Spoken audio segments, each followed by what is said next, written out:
Assalamualaikum warahmatullahi wabarakatuh. Halo teman-teman semua, salam akuntansi. Bertemu lagi di video pembelajaran akuntansi bikin happy bersama saya, ini Sunia SPD. Dalam video pembelajaran kali ini kita akan membahas tentang mata pelajaran komputer akuntansi, di mana pembahasan materinya yaitu bab kedua, mengoperasikan aplikasi Mayop Accounting Plus versi 18 pada perusahaan dagang. Dan untuk topik pembahasannya dalam video kali ini yaitu men-setting Sales Easy Setup Assistant, dan studi kasusnya menggunakan Quintoys. Mari langsung saja kita praktikkan. Di sini ada menu yang atas, kita pilih menu setup, kemudian kita pilih Easy Setup Assistant. Di video sebelumnya sudah saya jelaskan beberapa langkah sebelum kita men-setting sales. Nah, langkah-langkah apa saja sebelumnya yang sudah harus kita lakukan? Tolong kalian jawab di kolom komentar. Untuk pertemuan kali ini, kita langsung saja mengklik sales. Di sini ada introduction. Welcome to the Sales Easy Setup Assistant. Ini diabaikan saja. Kita langsung klik next. Nah, di sini ada layout. Layout di sini choose cell layout. Ini kita pilih jenis layout dari penjualan Quintoys itu apa. Nah, kita buka soalnya ya.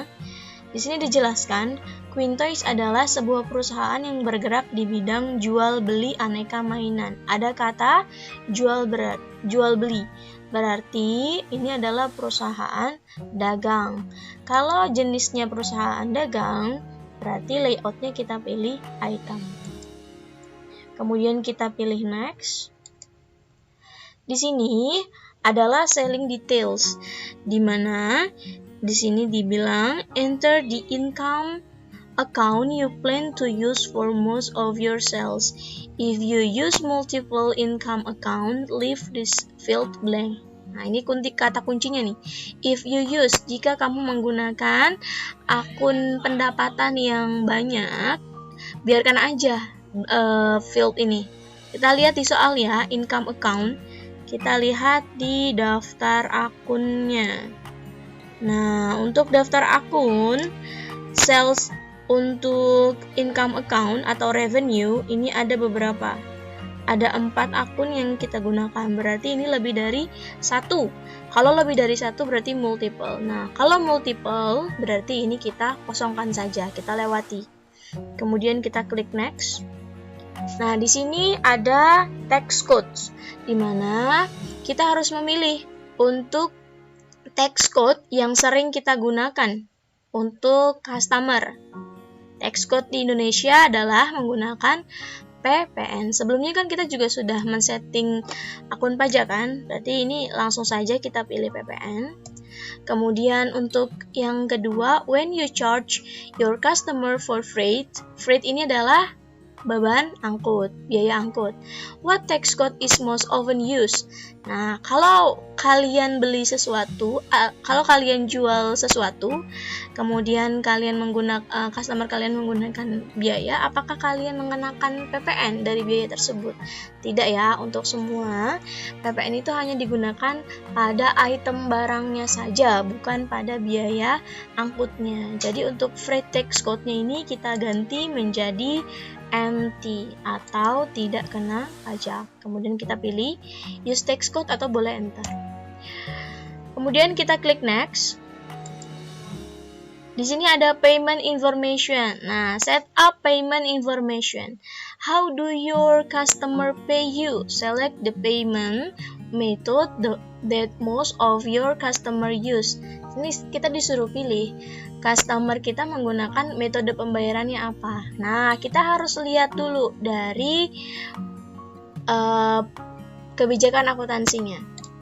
Kita lihat di kebijakan akuntansinya. Nah, di sini ada kebijakan akuntansi di soal. Kita langsung lihat ke penerimaan kas. Nomor 5, penerimaan kas. Semua penerimaan kas wajib disetorkan ke bank pada hari yang sama dengan transaksi diterimanya kas. Nah, di sini dikatakan bahwa penerimaan kasnya berarti masih menggunakan kas. Atau kalian bisa cek juga di bukti transaksi pada saat penerimaan uang. Kita lihat ya. Nah, ini contohnya misalnya, nah ini adalah nota kontan atau penjualan tunai. Kita lihat, biasanya kalau di luar dari kas, di sini nanti ada tanggal cek. Nah, ini cuma ada tanggal, nomor, tanggal, dan termin. Berarti ini untuk payment metode-nya menggunakan cash. Jadi kalian menentukan payment method ini dari kebijakan akuntansi ataupun dari bukti transaksinya langsung. Itu cara untuk melihat payment method-nya. Kita pilih cash. Kemudian payment is due-nya. Nah, payment is due ini kita lihat lagi di kebijakan akuntansinya. Kebijakan akuntansi yang penjualan. Kita lihat ya. Kebijakan akuntansi di penjualan. Nah, ini. Setiap penjualan diperhitungkan PPN keluaran 10% dari dasar pengenaan pajak atau normal yang harus diterima sama dengan harga jual plus ongkos angkut, tidak termasuk potongan atau diskon, dan faktur pajak standar diterbitkan pada tanggal yang sama dengan terjadinya penjualan. Di sini dijelaskan bahwa biaya transportasinya juga ditanggung oleh pembeli. Dan setiap retur, penjualan diperhitungkan sebagai pengurangan atas nilai piutang dagang dan nilai harga penjualan. Kemudian yang keempat, termin. Nah, ini dia. Termin pembayaran yang diterapkan adalah COD atau tunai. Ada juga yang net 30, ada yang 2/10 per 30, dan ada juga yang 3/10 per 30. Dan untuk pencatatan atas denda sebesar 1% dari jumlah piutang. Ini harus kita bacakan. Kenapa? Karena untuk kali ini kita men-setting sales. Jadi kita harus lihat dari kebijakan akuntansi yang penjualan. Nah, untuk payment is due di sini karena di soal Quintois itu menggunakan terminnya banyak, kita ambil salah satu contohnya ya. Misalnya kita ambil yang 2/10 N per 30. Kita praktikan. Untuk payment is due 2/10 N per 30, ini kita pilih yang in a given of days. Kalau COD, ini kita pilih ketika ada tunai. Penjualan secara tunai. Karena tadi saya sudah tetapkan bahwa 2/10 N per 30, berarti payment is due-nya kita ganti menjadi in a given of days. Kemudian untuk diskon days-nya 2/10 N per 30, berarti diskonnya berapa? Nih, 2/10 N per 30. Berarti ini artinya jika kalian membayar dalam waktu 10 hari, kalian dapat diskon 2%. Dan batas waktu pembayarannya adalah 30 hari. Berarti diskon harinya adalah 10. Nah, ini kalian ganti menjadi diskon days-nya 10. Kemudian balance due-nya adalah batas waktunya tadi. Nah, ini batas waktunya adalah 30 hari. Ganti 30. Kemudian untuk diskon for early payment, nya adalah ini. Kalau kalian mampu bayar 10 hari, dapat diskon 2%. Berarti di sini 2. Dan monthly charge for late payment, kita lihat yang di selanjutnya. Pencatatan atas denda sebesar 1% dari jumlah piutang. Berarti ini adalah 1%. Oke, ini kita bikin jendela 2. Nah, di sini, jadi kalau terminnya, di Quintois ini kan terminnya banyak, tapi saya tetapkan yang 2/10 N per 30. Nah, kalau 2/10 N per 30, cara settingnya seperti ini. Ya, diperhatikan. Nah, coba kalau misalnya COD. Kalau COD, payment is due-nya kita ganti menjadi COD. Ya, hanya itu. Nah, kalau misalnya 3/10 N per 30, berarti yang diganti yang mana? Hanya yang 3. Satunya, Bu. Satunya tetap, karena kan dia kebijakan dari awal. Gimana kalau misalnya net 30, Bu? Kalau net 30, diskon days-nya kalian hapus sama diskon for early payment. Jadi hanya in a given of days, kemudian balance due-nya 30 dan monthly charge-nya 1%. Di sini saya tetapkan bahwa untuk terminnya kita menggunakan yang 2/10 N per 30. Kalau 2/10 N per 30 settingnya seperti ini. Ya. Kemudian kita klik next. Di sini ada link account. Nah, select the account to track customer receipt. Nah, di sini dikatakan bahwa enter or select the account you wish to use for tracking your customer receipt. This account must be a bank account. Jadi bank akun untuk penerimaan customer, akun untuk penerimaan customer, yaitu adalah cash in bank. Kemudian account for undeposited funds, yaitu adalah cash in bank. Coba kalian ingat, ini sudah kita pernah setting pada saat di video pembelajaran yang mana? Coba kalian tulis di kolom komentar ya. Kemudian kita klik next. Ini sudah betul ya. Kita klik next. Nah, ini adalah customer cards, build your customer list. Ini kita ingin membuat customer list kita. Bagaimana caranya? Kita lihat dulu customer list kita di soal customer list. Nah, ini ada daftar pelanggan Queen Toys. Ada 5.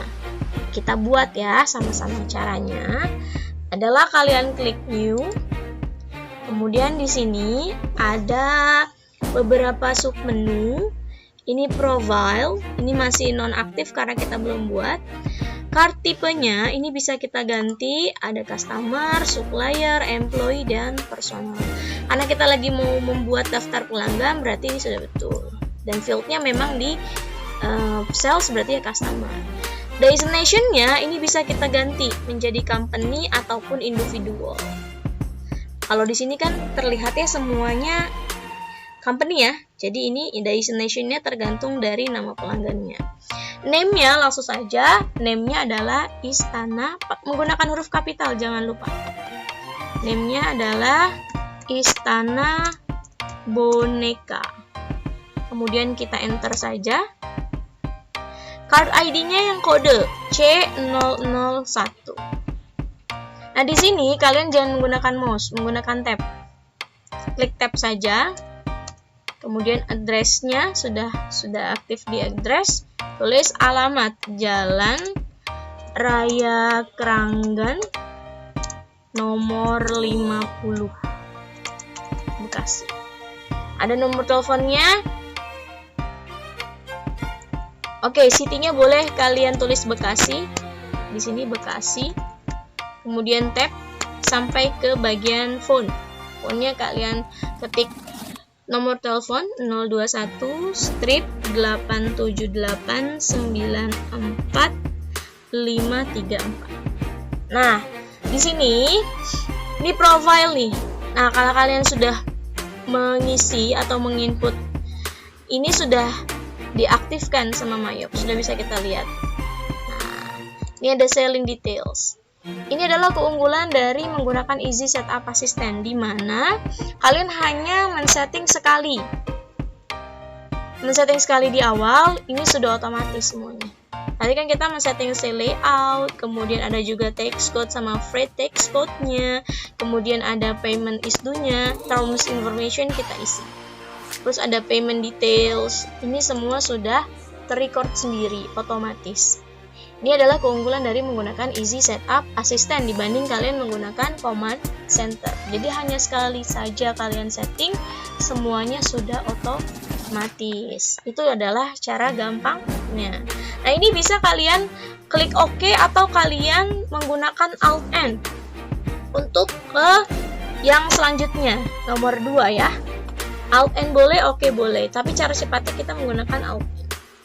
Nah, akan otomatis hilang, bukan hilang, yang tadi sudah terrecord dan kita menggunakan kita input yang kedua. Silakan kalian lanjutkan sampai ke nomor 5 ya, C005. Di sini saya sudah sampai ke C005, sudah sampai pelanggan tunai. Kalau alamatnya tidak ada, biarkan kosongkan kan. Phone-nya juga biarkan kosongkan.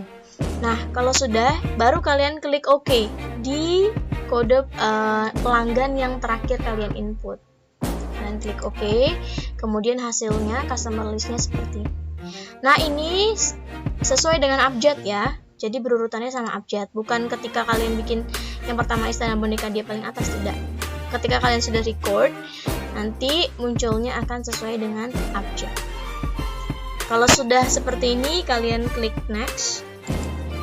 Nah, ini adalah historical sales. Enter historical sales for your customer. Ini kita mengisi saldo awal dari piutang dagang.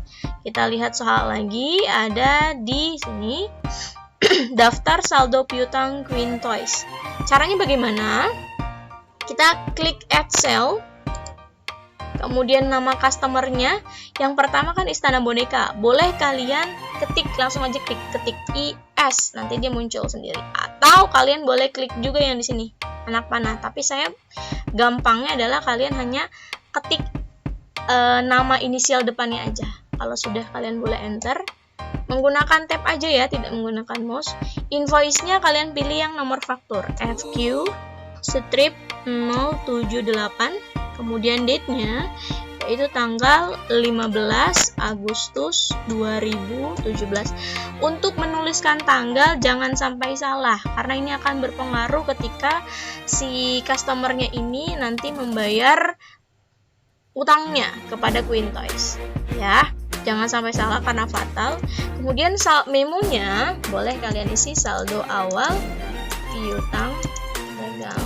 Nah, ini boleh kalian blok untuk kalian bisa copy paste di customer selanjutnya. Jadi biar efektif waktu. Kemudian kalian boleh tap lagi.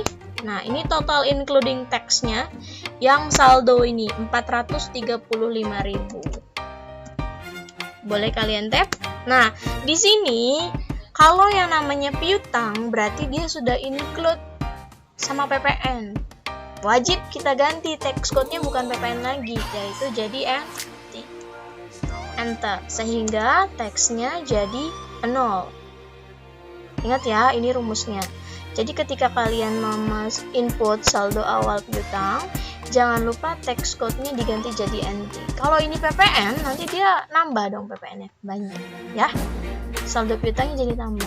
Jadi tax code-nya kita ganti jadi NT. Nah, ini boleh kalian klik record. Ada notif, ini kita oke saja. Sudah ke record ya. Dengan customernya Istana Boneka, invoice numbernya sama, amount due-nya juga sama. Nah, silakan kalian lanjutkan ke 2, 3, dan 4. Di sini saya sudah membuat dari sampai selesai dari C01 sampai C004, dan untuk total sales-nya yaitu 2.665.000, total link receivable-nya account balance 2.665.000, sehingga out of balance-nya jadi 0. Ini adalah yang betul. Maksudnya apa, Bu? Untuk total sales ini dijumlahkan oleh Mayop sebesar 2.665.000. Nah, ketika kemarin kita setting link sales, kita kan setting link sales menggunakan account receivable akunnya. Nah, itu juga berjumlah 2.665.000, jadi match. Balance, sehingga out of balance-nya tidak ada 0. Ini baru dikatakan pengerjaan kalian benar atau balance. Kalau sudah, boleh kalian klik next. Sini terakhir yaitu conclusion, congratulations. Nah, demikian itu adalah langkah-langkah yang kalian bisa lakukan pada Sales Easy Setup Assistant. Kalau seperti ini boleh kalian close. Untuk pertemuan selanjutnya, kita akan men-setting yang purchase. Oke, boleh kalian close. Demikian video pembelajaran kali ini, semoga bermanfaat. Selamat mempraktikkan. Terima kasih. Salam akuntansi bikin happy. Wassalamualaikum warahmatullahi wabarakatuh.